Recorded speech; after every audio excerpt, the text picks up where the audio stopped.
Hey guys, how you doing? Welcome back to my channel. I'm David Mathis, and I want to thank you guys for your support. It's been tremendous. I really appreciate it. Please don't forget to like, subscribe, share, hit that little notification button because I am putting out regular content. In today's segment of Ask the Coach, I got an Instagram question that asked, how much of a surplus should you be in when you're going through a bulking phase? And this question's great. This is a question that I get a whole lot. People, message me and ask, do I need to be in 1,000-calorie surplus? Do I need to be in a 500-calorie surplus? And there really is no right or wrong way to go about it. But here's what I'm going to tell you I do as a coach, because I think that there's many benefits from this approach that I take. Number one, you need to find out what your true maintenance calories are, okay? A lot of people, you'd be surprised, don't know what their actual true maintenance calories are because they're not tracking. You have to have some form of tracking in order to gauge your progress moving forward, right? So first and foremost, you want to find out what your actual maintenance calories are. If you haven't been tracking for a while and you don't know it, there's a two-part series on my channel about finding your maintenance calories. So I'd suggest you go check that out, and that will really walk you through step by step on how to go about doing that. Obviously that's just an average, right? That's just a best guess estimate based on different formulas that we have that we know to be, right.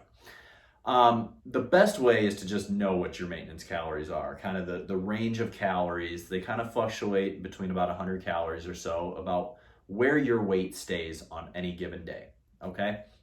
From there, you want to make the smallest surplus jump possible, okay?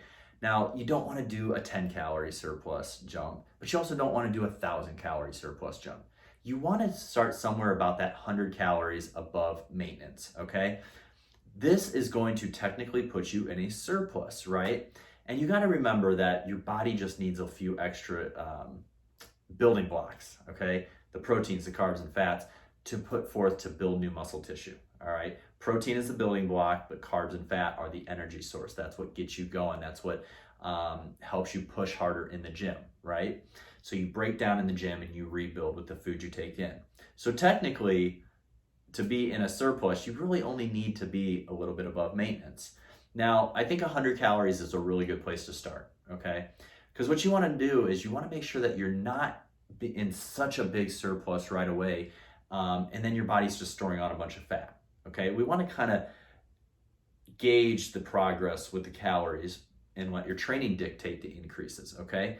So where your maintenance calories are when you start are going to be different 4 weeks down the road, right? Because you're going to be more metabolically active, you're going to be building some new tissue.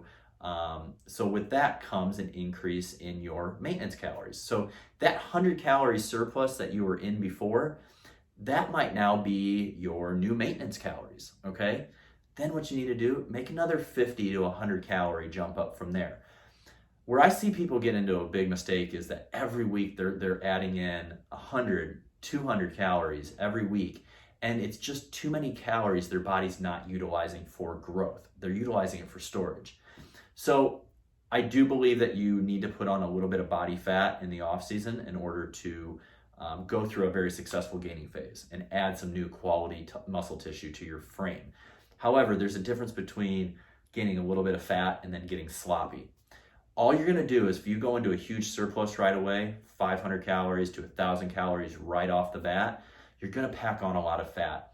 And that's not necessarily going to equate to more muscle growth, okay? There is a limit to how many calories in surplus are actually going to be put forth towards muscle growth.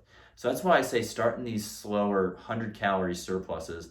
Let your body respond. You're going to gain a little weight at first, but then when that rate of weight gain slows down and narrows down to a halt, that's when you know that your body has a new maintenance level, right? Then you bump it up a little bit more and you start the cycle all over again. You got to be patient, and you have to be progressively overloading in the gym along the way, okay? Lifting heavier weights, more sets, more reps to a point, obviously, but you need to be matching your food intake with your energy output, okay? So as we start putting on new muscle tissue and we start getting a new maintenance calorie limit, we're gonna have to go up in a little surplus again. So it's just a step-by-step process. So go up about 100 calories, let your body weight catch up and even out, and then go up another little bit.